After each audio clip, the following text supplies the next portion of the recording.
Yes, sir. And then, yeah, I'm going to start building my life around what I actually want. So I'm very excited to do that. It seems like this is interesting too. I've been thinking about this. A lot of times people don't want to hire different people because of their value. And so I was thinking about that. Whenever I have a business, it's easier for me to hire people and stuff because business almost feels like it's like this weird fake game for me where it's like all the money's fake, all this stuff is like, okay, I need you to do this, and it like makes more sense.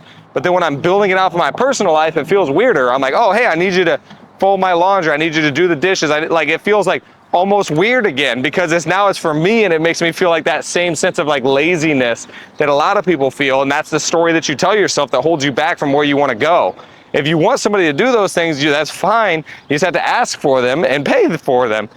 But a lot of times we feel so weird asking for it, and so I'm noticing that in my personal life. But here's the interesting thing that I've also noticed. Whenever I have somebody else with me that I'm doing it for, it makes it easier. And so now that I have a girlfriend and we're talking about building our life intentionally and building it like for each other, it feels easier because then now I'm like, oh, I'm doing it for us instead of me doing it for me. And so it's interesting how the discussion or the thing that goes on in my brain is like, I don't know what it is really, if it's like, oh, you're not worthy of doing it for yourself, or I need validation or reasons of why I need somebody else. But either way, I found that it's way easier. Same thing with the company. I'm like, oh no, I need to be using my time for the highest per hour tasks, which are actually going to help the company the most. So if I'm doing all this day-to-day stuff, that doesn't actually help the company as much. So I'm holding everybody else back if I'm not doing what I need to do to keep going to the next level and making sure that I'm hiring out all of the stuff that's unnecessary. So it's just an interesting reframework that I noticed recently was now that I have a significant other that we're planning on kind of building out our lives together, it feels easier to hire out or to talk about what do we want to do, what do we not want to do, and all that stuff. And yeah. Sounds like you're more focused on like building the life you want, like, and it's not just about money anymore. Yes, 100%, dude. Honestly, it's not about money. Now I have a decent amount of money. I just got to start restructuring everything now. I felt I built up step one, which is build up a lot of money. Now I want to like kind of create my life to be in a way that's like the lifestyle that I really want. And so I'll probably start paying off some loans and doing different things where I feel like safer in my personal life. You good, buddy?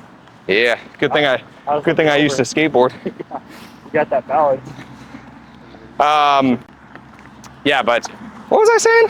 I forgot. You're talking about not really focusing. Oh yeah, paying down loans. Yeah, so I'm gonna pay down loans so I can feel safer in my personal life to where it like feels better. That's something else I thought about a lot about. I was like, dude, I could afford a supercar now. I could pay cash for a supercar.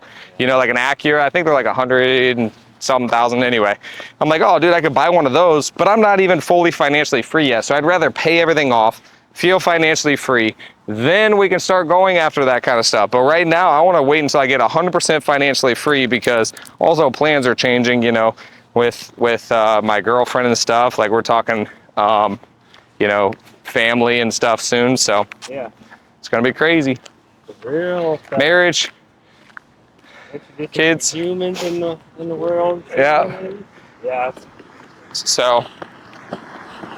Yep. So instead of a supercar, just a big old Yukon. Well, I might get a supercar still, but I got to pay everything off first. Yeah. So pay everything off and then supercar.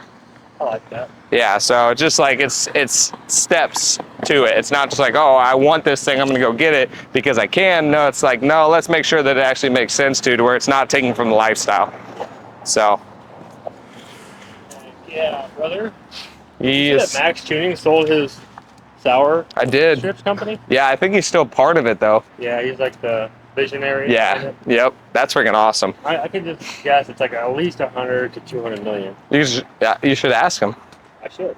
Yeah. That's crazy, huh? To Hershey's. 100. Breaking candy company, buddy. Crazy. Yeah.